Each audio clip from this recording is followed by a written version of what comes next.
Hello po mga kababayan, kamusta po kayong lahat? And once again, welcome back to another episode of Simply Talkies Vlog. Ang pag-uusapan natin mga kababayan ay ito pong napakagandang balita, no?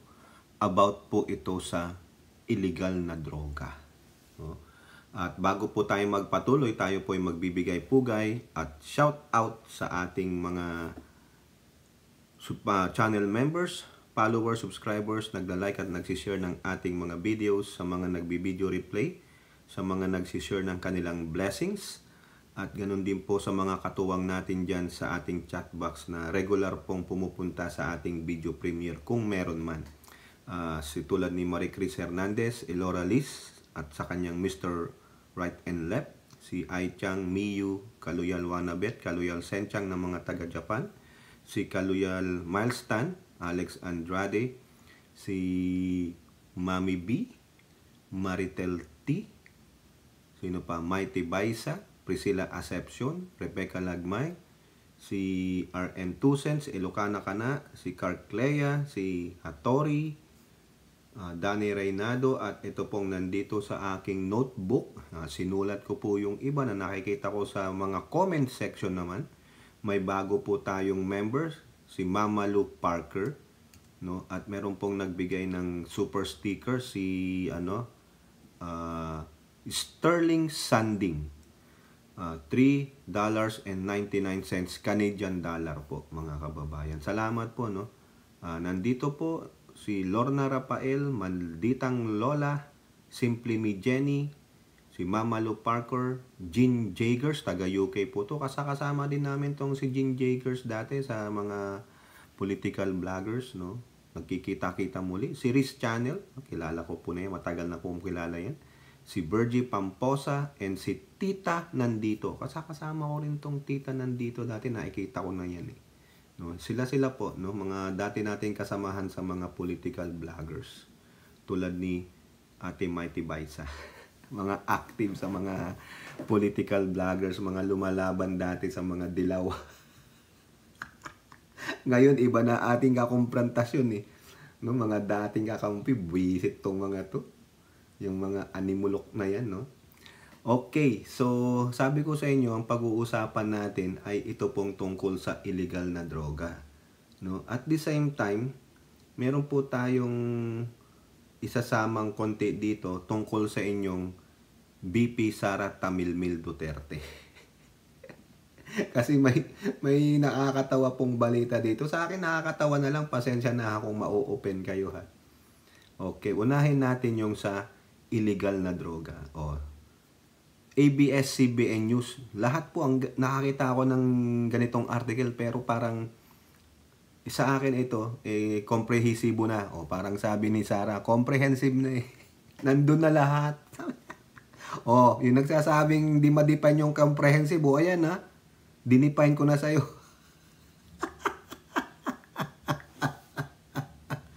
Ito po yung article. Walang namatay. Marcos taunts bloodless drug war after historic drug bust. May pinariringgan. May pinapatamaan ng pana. Oy, Cupido, tirahin mo tong gunggong na ito. Yung pana ni Cupido, di ba, pang love yun, no? May Korean telenovelang gano'n eh. Pinampapana sila. Pero yung pana naman ni Pangulong BBM kay Cupido, ang tawag natin, hoy, stupido, panain mo to. Hoy, stupido, panain mo sino? Si Digong. Yung ba yung pinatatamaan mo, Ninong? Si Digong. Ibubulong ko na lang. Si Digong. Yabang yun. Sabi dito, Marcos taunts. Ano yung Tagalog ng taunts? Oy, Ilora, ikaw nga magpaliwanag dyan. Taunts daw, taunts. Nang tutuya. Nanunukso. Bloodless drug war. Siyempre, bloodless, walang papasok na Risa Hontiveros. Walang papasok na CHR. Walang papasok na Manuel. Sabi, si Marcos ang siyang pumapatay. Nasaan na? O wala. Walang megaphone ngayon. Walang investigasyon for aid of legislation. Di ba, Hontiveros? Bloodless drug war. O, bakit po ganyan? No? Bago ko basahin itong balita na to, historic drug bust no? Bakit ba? Kasi po, ang Pangulo, nung 2022, no, yung pagkaupo niya ng pagiging presidente, o di ba? July, August, September, 90 days. Almost 90 days from his presidency. Ito po yung balita sa Inquirer. Backtrack lang tayo. Bongbong Marcos to take a slightly different approach in fighting against drugs, no? So dito, ang gusto ng Pangulo, holistic approach, no? Pag sinabi niyang holistic approach, they look on the totality nung user or pusher. Instead of them being bulagta, no? Yung tinatawag nating marahas na pagsugpo sa illegal na droga. Yung maraming bubulagta. Tulad ng sinasabi nito, ha? Pasensya ta. Diba? Doon sa naging controversial niya. After na sinabi niya yon, ilan ang bumulagta. Pero si Pangulong Bongbong Marcos, during that time, 2022, sabi niya, holistic. Hulihin ninyo. Kasuhan ninyo. No? At i-rehabilitate ninyo as much possible with anuhin natin yung karapatang pantao nila. Kaya nga sabi nga dati ng CHR ang ganda ng pamamaraan nila sa human rights ng mga Pilipino ngayon. Yung pati international body, may mga na bumubulagta naman talaga. O, tulad nung yung mga kapulisan, yung mga eskalawag yun Mga trigger happy, hindi marunong gumamit ng baril, yung gatilyo laging yung daliri nila laging nandun sa gatilyo instead na ganito muna. Ha? For safety? Hindi. Siguro, alam nyo na, hindi natin alam, baka isa sila ang protector ng hinahabol, pag nag-squill, damay sila. O, so, diba? It's better you than me, sabi nila. Ganun po yung pagkakaalam ko sa ginagawa ng gobyernong Marcos laban sa droga. Hindi perfect. Kasi may mga parte ng otoridad na iskalawag talaga. Meron talaga yung nire-report din ng mga human rights activists na ganito na ang mga bumubulagta sa drug war ng Pangulo, pero not that many as what the previous admin did. Yung talagang the justice is in the end of the barrel of the loaded gun. Yan. Pero ito kay Pangulo, hindi. Ito sabi niya lang dito, I think we had found, in it certainly my view, that enforcement, which has been part of the drug war that has been most vigorously pursued by President Duterte, only gets you so far. He said he is looking at education of the youth on the effects of illegal drugs in their lives and also helping heal those who are already addicted to illegal substances. Ayan po ang sabi ng Pangulo. We are trying to learn which are the best methods now to pull our victims really is what they are, pull them out of that culture and to help them start again and live a good life as good and conservative and constructive members, contributing members of society. Ayun po ang gusto niya, no? As much possible, kung mahuhulin ninyo, i-rehabilitate natin and be a contributing member to the society. Mapagbago sila. He also said his administration will go after big-time drug peddlers instead of small-time drug pushers. I'm not interested in the kid who makes 100 pesos a week selling weed. That's not the person that I want you to go after. Di ba maganda ang kanyang hangarin? he wants to go to the big-time drug peddlers. Hindi yung mga small-time pushers. Yung kay Duterte, pinakitaan tayo ng black book. Nandun daw yung mga drug matrix, drug matrix. May nahuli bang mga drug lords, yung big-time? O sige nga, maglista nga kayo dyan ng 10 na nahuli niyang big-time drug lords. Sinong mga nategi? Diba? Kaya maganda po ito, no? Now, eto na yan. Ano tong ulat na to?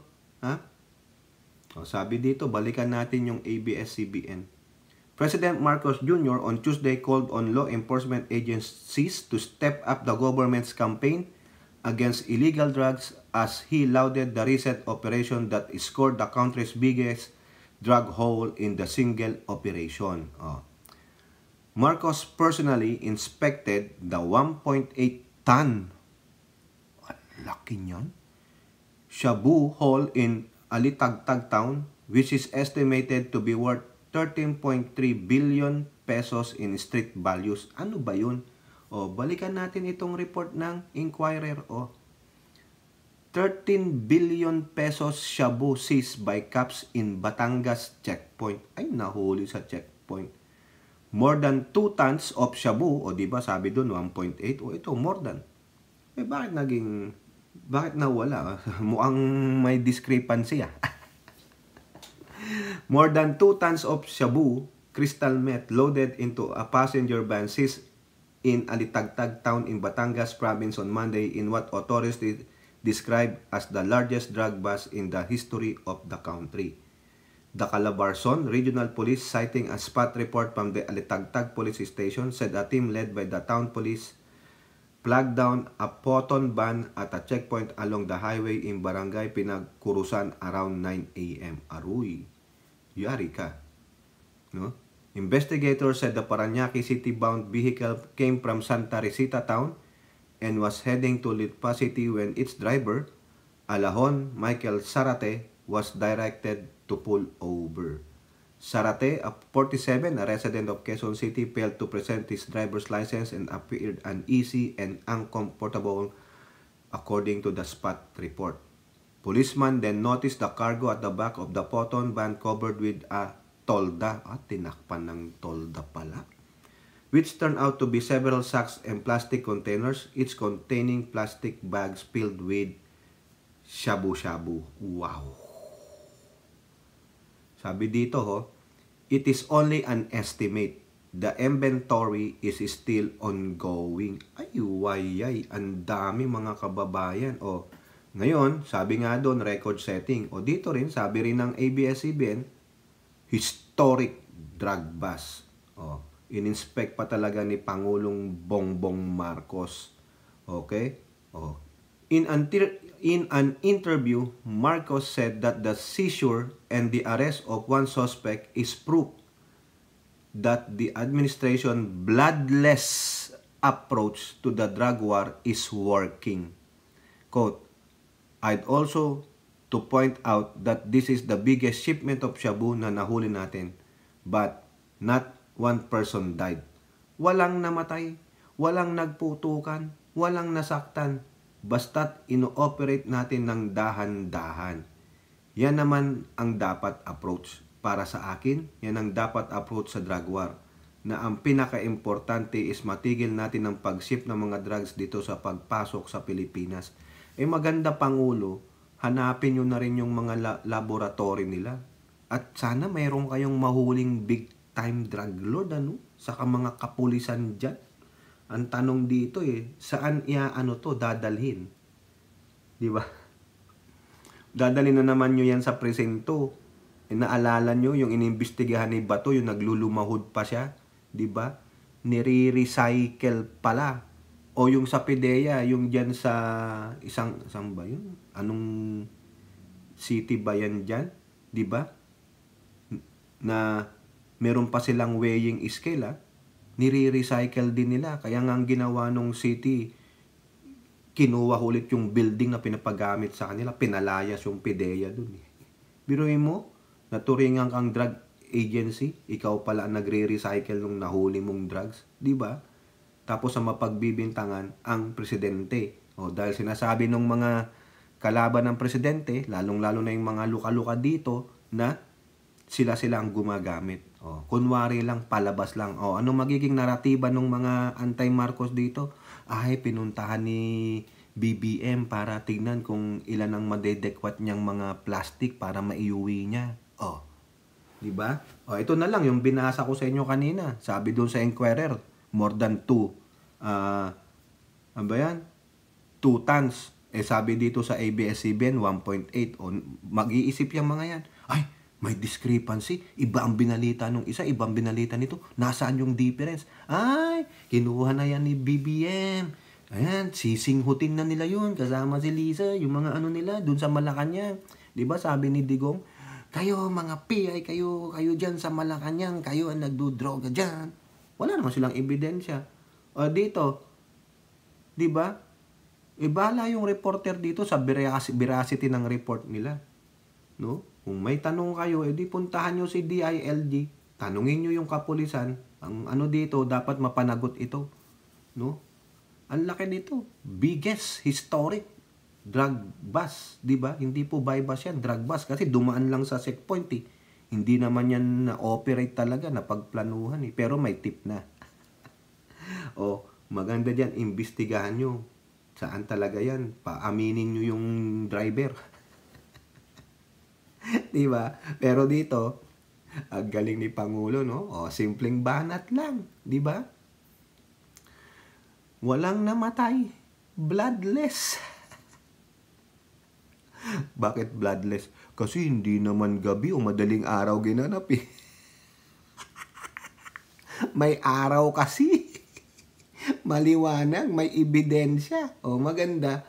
Pagdating ng di ba? Ilora. Gabi ng lagim, yun. Doon nagkakaroon ng lagim. Ano nang masasabi ni yung mayabang na mayor ng Davao City? Yan bloodless daw po. Ito ang sabi dito.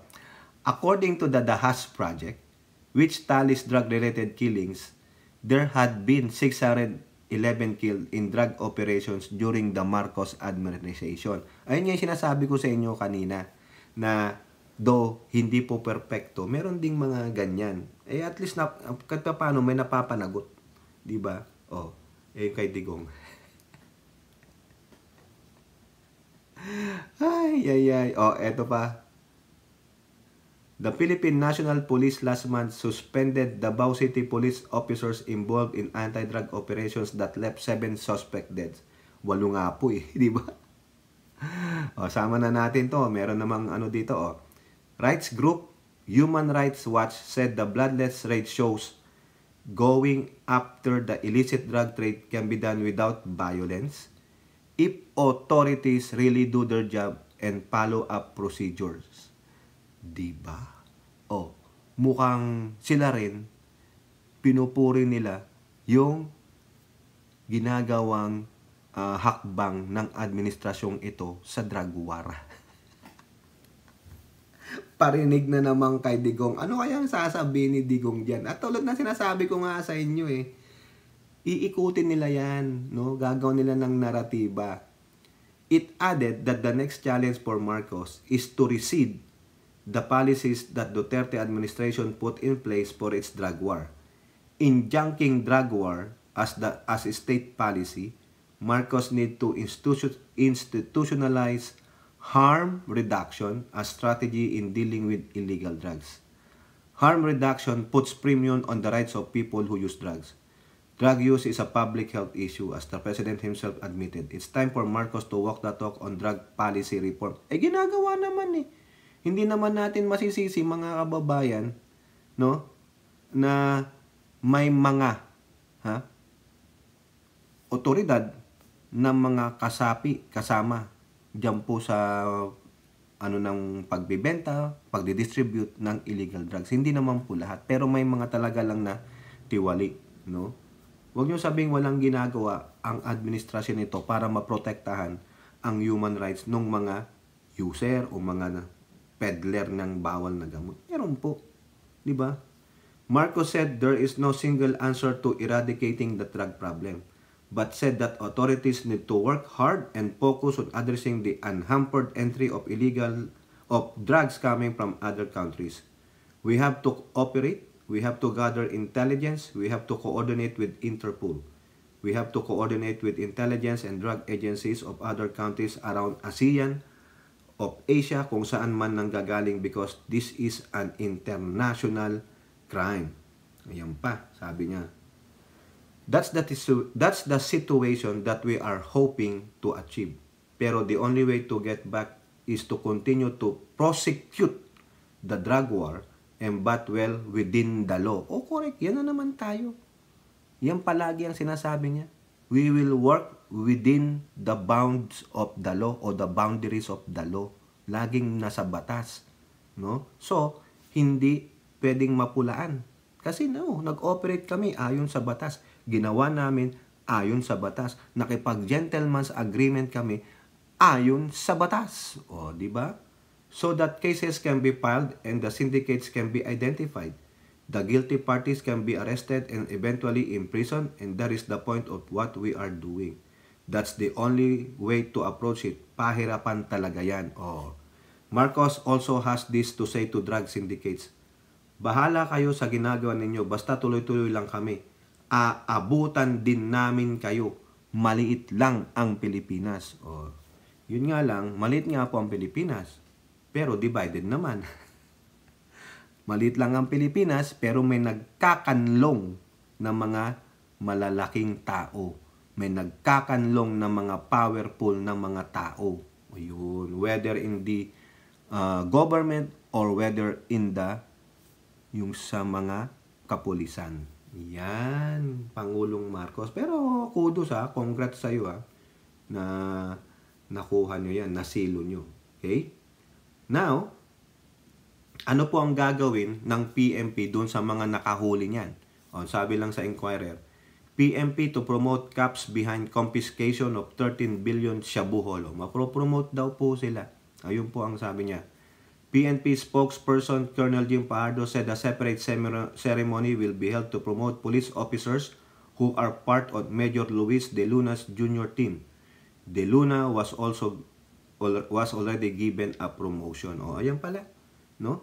Symbolic lang po yung pagpin ni Interior Secretary Benhar Abalos kay Captain Luis De Luna, now Major De Luna na. Wow, ang galing. Ganun pala, ma-promote ka agad. Sige, gawin ninyo. Huli pa kayo, pero please lang. Huwag nyong i-recycle yan. Huwag naman kayo ang magbenta niyan. Hinulo nyo para tayo naman ang kumita-kita. Magkano yan? 13.3 billion eh. Baka meron na namang matukso dyan. Tulad nung nangyari doon sa inimbestigahan ni Bato. Natukso sa laki ng pera, kaya sila pala ang mga drug lords. Ayun. Congrats po, Major Luis De Luna Jr. Saka sa team mo. Congrats.